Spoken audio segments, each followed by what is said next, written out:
বাংলাদেশ আজ এক অনিশ্চিত রাজনৈতিক বাস্তবতার মধ্যে দিয়ে যাচ্ছে। অন্তর্বর্তী সরকারের নেতৃত্বে থাকা নোবেল বিজয়ী ডক্টর মোহাম্মদ ইউনূসকে ঘিরে যেমন ছিল উচ্চ প্রত্যাশা, তেমনি সময়ের সঙ্গে সঙ্গে তার নেতৃত্বে গড়ে ওঠা সরকার নিয়ে তৈরি হয়েছে গভীর বিতর্ক, অভিযোগ আর অসন্তোষ। জাতীয় নির্বাচন নিয়ে অনিশ্চয়তা, সংবিধান স্থগিত হওয়ার সম্ভাবনার গুঞ্জন, স্বজনপ্রীতি, প্রশাসনিক বিলাসিতা, বিচারহীনতা, মব ভায়োলেন্স এবং ধর্মীয় সংখ্যালঘুদের উপরে সহিংসতা সব মিলিয়ে প্রশ্ন উঠছে, এই সরকার আদৌ কোথায় যাচ্ছে। সামগ্রিক এই বাস্তবতার মধ্য দিয়ে আজ আমরা কথা বলবো। আমাদের সাথে যুক্ত হয়েছেন রাজনৈতিক বিশ্লেষক এবং সিনিয়র সাংবাদিক আশরাত মাহমুদ। আপনাকে স্বাগত জানাই। আজকে আপনি সময় দিয়েছেন আমাদের অনেক ব্যস্ততার মধ্যে, এই জন্য আমরা আপনার কাছে কৃতজ্ঞতা প্রকাশ করছি। আপনাকে ধন্যবাদ। প্রিয় দর্শক, সিনিয়র সাংবাদিক আশরাত মাহমুদের সাংবাদিকতার পথ চলা শুরু হয়েছিল এনায়েতুল্লাহ খানের প্রখ্যাত সাপ্তাহিক হলিডের মাধ্যমে। এরপর সাংবাদিকতার দীর্ঘ ক্যারিয়ারে দেশ বিদেশে বিভিন্ন সংবাদ মাধ্যমে কাজ করে গেছেন কয়েক যুগ। সবশেষ তিনি যুক্ত ছিলেন bdnews24.com এর জ্যেষ্ঠ সম্পাদক হিসেবে। সেই সিনিয়র সাংবাদিক আজ আমাদের সাথে যুক্ত। তার কাছ থেকে আজকে বাংলাদেশের রাজনৈতিক বাস্তবতা নিয়ে আলোচনা করব।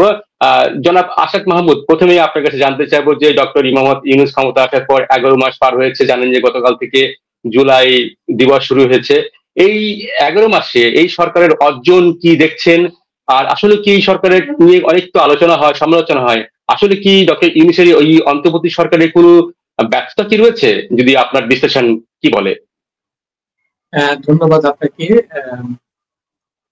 সত্যি কথা বলতে কি, আমরা বা আপনি, আমরা সারা দেশ এই স্বৈরাচার পতনের পরে আমাদের আশা আকাঙ্ক্ষা অনেক উঁচুতে গেছিল। কারণ এরকম একটা লোককে আমরা এনেছিলাম বাইরে থেকে, বাইরে থেকে বলবো না, উনি দেশেরই লোক, বাইরে ছিলেন আর কি তখন।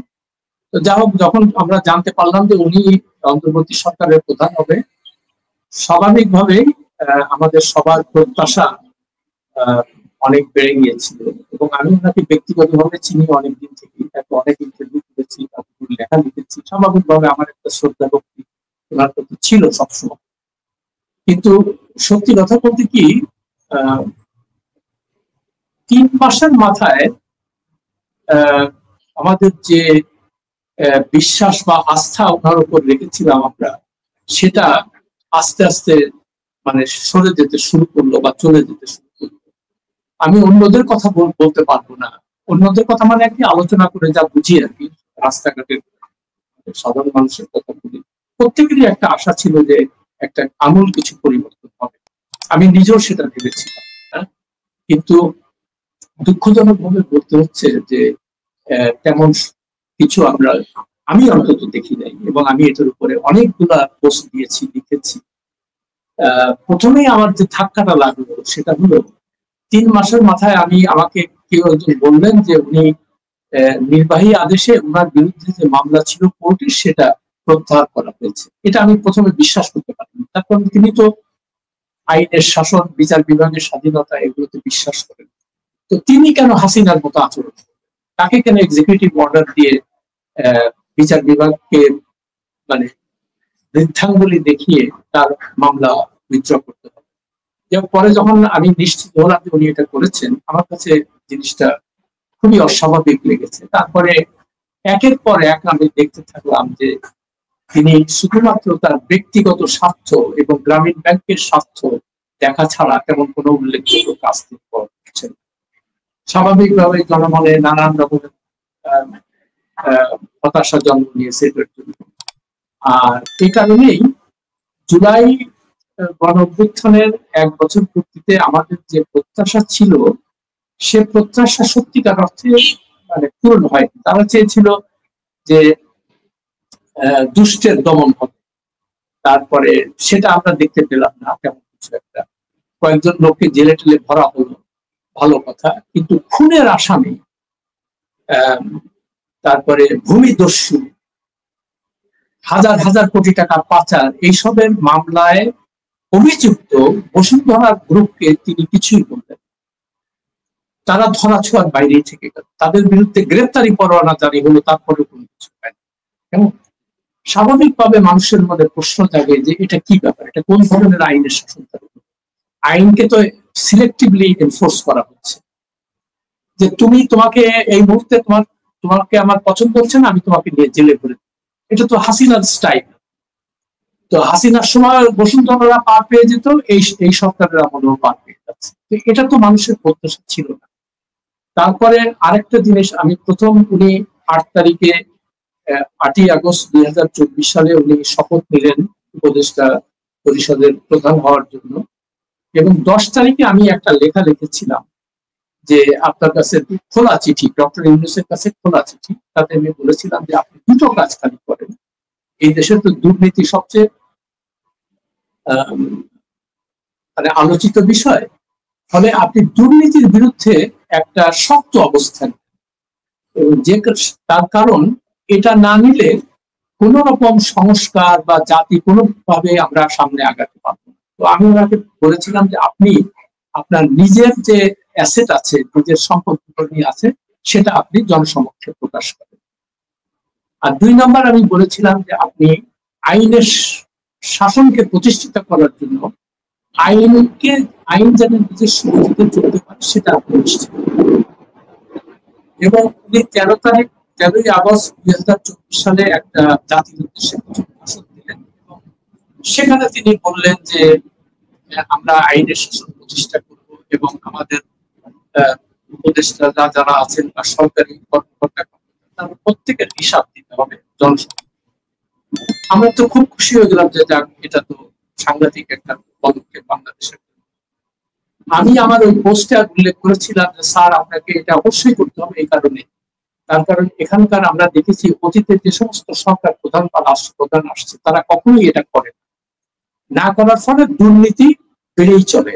যেহেতু অন্যান্য যারা আছে সরকারি কর্মকর্তা কর্মচারী তারা মনে করে যে রাষ্ট্রপ্রধান দেয় না, সরকার প্রধান দেয় না, তা আমরা এই জন্য এটা এনফোর্স করে। এই জন্য আমি বললাম যে স্যার যেহেতু আপনার তো লুকানোর কিছু নেই, আপনি তো সৎ মানুষ, সারা বিশ্ব আপনাকে চেনে, তো আপনি এই কাজটা করেন। উনি করলেন না, এবং অত্যন্ত দুঃখের সঙ্গে বলতে হচ্ছে আজকে 11 মাস চলছে, মানে উনি শপথ মানে অগাস্টে 1 বছর হবে, আজ পর্যন্ত 11 মাসের মধ্যে তিনি সম্পদ বিবরণ তো জমা দেনই নেই, প্রকাশ করেননি, এবং কেন করেননি তার কোনো ব্যাখ্যা আমরা আজ পর্যন্ত পাই। যার ফলটা হচ্ছে যে দুর্নীতি সাংঘাতিক ভাবে বেড়ে গেছে সব জায়গায়। আপনি খবরের কাগজ খুললে বা সংবাদ মাধ্যমে বা ফেসবুকে দেখলেই আপনি দেখবেন সর্বত্র যেখানেই যাচ্ছে দুর্নীতি দুর্নীতি দুর্নীতি। এই প্রসঙ্গে আর একটা কথা বলি, ওনার যে জনপ্রশাসন সচিব মোখলেসুর রহমান নাম, তার সম্পর্কে একটা ফেসবুক অডিও হোয়াটসঅ্যাপ অডিও প্রকাশ পেয়েছিল তখন, যে উনি 5 কোটি 10 কোটি টাকা করে ঘুষ নিচ্ছেন ডিসিদের অ্যাপয়েন্টমেন্ট দেওয়া। এটা নিয়ে অনেক হইচই হলো। তারপরে বলা হলো যে একটা তদন্ত কমিটি হলো 3 জন উপদেষ্টাকে নিয়ে। আজ পর্যন্ত আমি জানি না আপনি দেখেছেন কিনা বলবো, আমি তো অন্তত দেখি নাই এটার অগ্রগতিটা কি। এত বড় যে একটা ঘটনা ঘটলো, এটা নিয়ে কোনো সাংবাদিক তো কেউ প্রশ্ন করছে না যে মোখলেসুর রহমান উনি যদি নির্দোষ হন তো সেটা বলেন যে উনি নির্দোষ, আমরা ইনভেস্টিগেশন করে পাইনি কিছু। তো সাধারণভাবে মানুষের মনে যখন এই ধরনের প্রশ্ন জাগে তখনই মানুষের সরকার সম্পর্কে নেতিবাচক ধারণা হয়। তো এইসব কারণেই। আর তারপরে আরেকটা জানেন, এই যে জুলাই বিপ্লবের যারা অগ্রনায়ক সব এই ছাত্ররা, হাসনাত, সার্জিস, নাহিদ, আক্তার, এরা সামান্থা, তো এদের সম্পর্কে আমার ব্যক্তিগতভাবে ধারণা ছিল যে এরা অত্যন্ত সৎ হবে এবং এরা কোনো দুর্নীতির মধ্যে জড়াবে না, এবং এই গণ অভ্যুত্থানের আদর্শে এরা উজ্জীবিত হয়ে দেশকে সামনের দিকে এগিয়ে নিয়ে যাবে এবং কারোর কোনো প্রশ্রয় দেবে না দুর্নীতির ব্যাপারে বিশেষ করে। কিন্তু আমরা দেখতে পেলাম এরা হঠাৎ করে বড় বড় পাজেরো প্রাডো গাড়িতে চড়ছে, মানে একের পর এক মোটরকেট নিয়ে যাচ্ছে। তারপরে বলা হলো যে আমরা যখন প্রশ্ন তুললাম যে এইসব কোথা থেকে আসছে, কারা দিচ্ছে, বললো আমাদের বড় ভাইরা দিচ্ছে।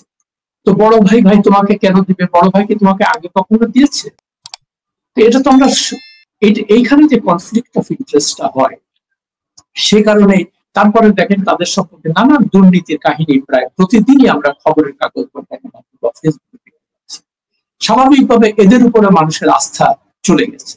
হ্যাঁ, তারপরে কিন্তু দুঃখের বিষয় যে ইউনূস সাহেব এদের কাউকে নিয়ন্ত্রণ করার কোনো চেষ্টা করে, যে না দেখো আমাদের বদনাম হচ্ছে, তোমরা এই অগ্র সৈনিক এই আন্দোলনের তোমাদের কার্যকলাপ যদি প্রশ্নবিদ্ধ হয় তো এই সরকারও প্রশ্নবিদ্ধ হবে।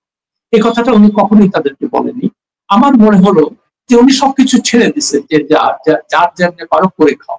তো আমার আরেকটা জিনিস মনে হয় যে ওনার কোনো নৈতিক স্ট্রেংথও নাই, মানে মোরাল স্ট্রেংথও নাই এদেরকে কিছু বলার।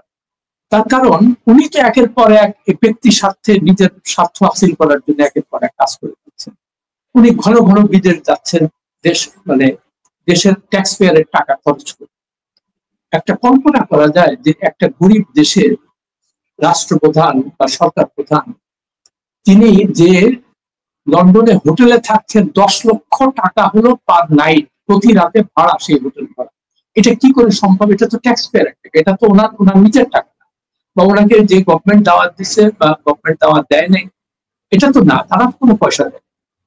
তো স্বাভাবিকভাবেই যখন একটা সরকার প্রধান যখন এই ধরনের কাজে নিজেকে জড়ান, স্বাভাবিকভাবে তার তো কোনো মোরাল স্ট্রেংথ থাকে না অন্যকে বলা যে তোমরা দুর্নীতি। সরকারি কর্মকর্তা কর্মচারীরা আপনার কেউ তাদের সম্পত্তির হিসাব দেয়, অথচ আমরা জানি যে দুর্নীতির মূল আঁকড়াই হলো সেক্রেটারি বা সরকারি অফিসার। কেউ কেউ কোনো, অর্থাৎ সাধারণ মানুষ মনে করলো যে আমাদের আর কিছু হবে না, ওই ইউনূসের মতো লোক এসেও যদি এরকম করে তো আমরা যাবো তার কাছে, তারা অনেকটা হাল ছেড়ে দিই। এই হচ্ছে আমার। আপনি আসলে অনেক ব্যর্থতার কথা বলছেন ডক্টর মোহাম্মদ ইউনূসের বিষয়ে। আপনি বললেন যে উনি তো ক্ষমতা থেকে গ্রামীণ ব্যাংক, বিশ্ববিদ্যালয়ের ম্যান পাওয়ার লাইসেন্স বিভিন্ন নিয়েছেন, এবং আপনি বিদেশ সফরের কথা বলছেন। কিন্তু ধরেন এটা তো ধরেন ব্যক্তিগত ভাবে অথবা নিয়েছেন এটি, কিন্তু দেশের যে সার্বিক পরিস্থিতি বলছেন জনগণের একটা আশাভঙ্গ হয়েছে, কিন্তু দেশে তো ধরেন মব ভায়োলেন্স হচ্ছে, এটা কিন্তু গত 11 মাসে নিয়ন্ত্রণ করা যায়নি, খুবই ভয়ঙ্কর অবস্থা। সর্বশেষ যে সাবেক নির্বাচন কমিশনার নুরুল হুদাকে কিভাবে অপদস্থ করা হয়েছে সেটাও দেখেছেন। এবং মব ভায়োলেন্সের মাধ্যমে বিভিন্ন স্থানে নানা রকম ঘটনা ঘটছে।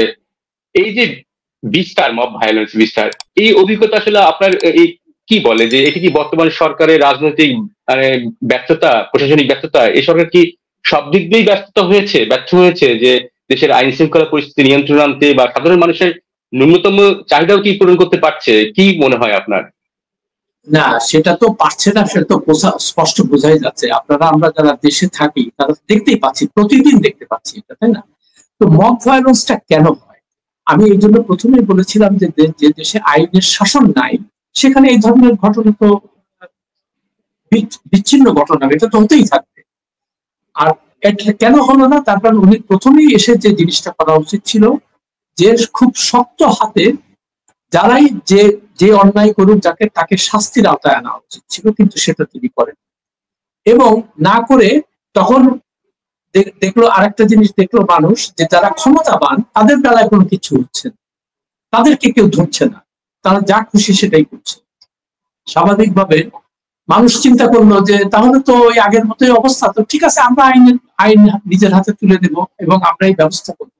এই যে মব ভায়োলেন্স আগেও ছিল, হাসিনার আমলেও ছিল, এরশাদের আমলেও ছিল, খালেদা সবসময় ছিল। তার কারণ যেটা বললাম যে মানুষ যখন জানে যে দেশে কোনো আইনের শাসন নাই এবং আপনি ক্ষমতাবান হলে আইন আপনাকে স্পর্শ করতে পারবে না, তখন মানুষের মনে একটা ক্ষোভ জন্মায় যে আমি তাহলে এইসব কোর্ট কাছারি পুলিশ এগুলো আমি মানবো কেন? আমি যখন আমার নিজের মধ্যে যে নিজের ক্ষমতা বলে যদি আমি কোনো কিছু করতে পারি আমি সেটা করবো, আর তারপরে যদি আমি ধরা পড়ি তাহলে আমি কিছু টাকা পয়সা দিয়ে এগুলো থেকে বের হয়ে যাবো। নাহলে আপনি আমাকে বলেন বসুন্ধরার এই যে মালিকরা তারা কিভাবে এখনো জেলের বাইরে থাকে? আমাকে খালি আপনি এই একটা জবাব দেন।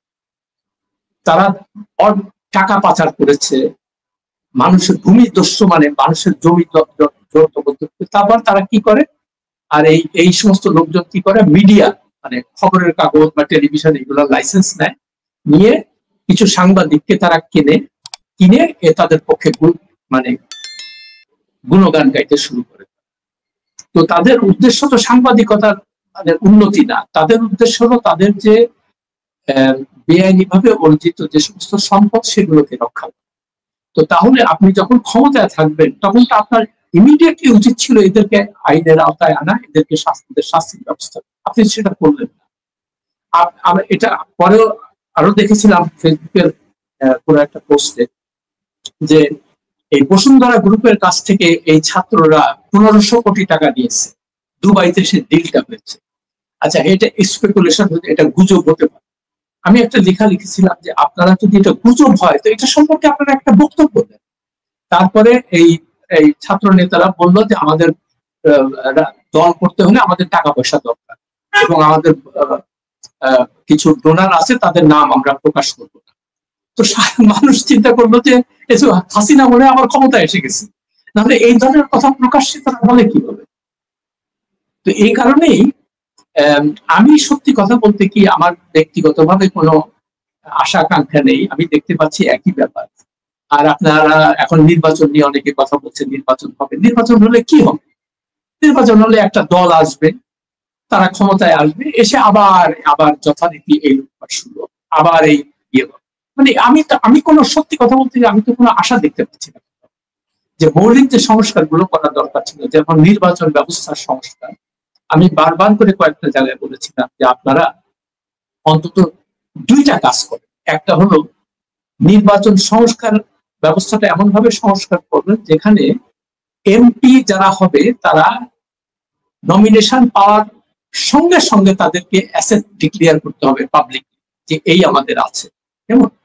এবং এমপি হওয়ার পরে প্রতি বছর তাদেরকে জনসমক্ষে আবার প্রকাশ করতে হবে তাদের কি অ্যাসেট আছে।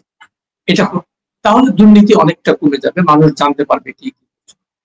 আর দ্বিতীয় কথা আমি বলেছিলাম যে আপনারা এই এমপিরা যেন তাদের কোনো আর্থিক ক্ষমতা থাকবে না, তাদের কোনো টাকা পয়সার লেনদেনের পর তারা শুধুমাত্র আইন প্রণয়ন করা ছাড়া আর এদের কোনো কাজ থাকবে।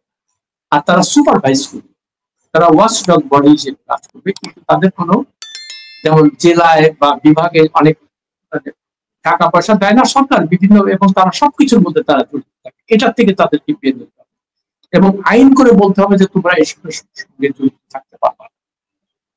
এটা করুন। আর 2 নম্বর যে আপনারা আরেকটা যেটা করুন যে বিচার বিভাগের স্বাধীনতাটা নিশ্চিত করেন। তার কারণ বিচার বিভাগের উপর যদি মানুষের আস্থা না থাকে সেই দেশ সামনে আগাতে পারে। এখন বিচারক, আপনি বিচারকে কিনতে পারেন, বিচারের রায়কে আপনি পয়সা দিয়ে এদিক ওদিক করতে পারেন, এটা তো কোনো সভ্য দেশের লক্ষণ না। তো আগের স্বৈরাচার সরকার যেগুলা করতেছিল আপনি নিজেও এসে সেই একই কাজ করতেছেন, তাহলে মানুষ যাবে। এই জন্য আমি খুব একটা আশাবাদী। আপনি কি মনে করেন যে ইউনিশ সরকারের শেষ পরিণতি কি হতে পারে? না, সেটা তো আমি আগেও বলেছি।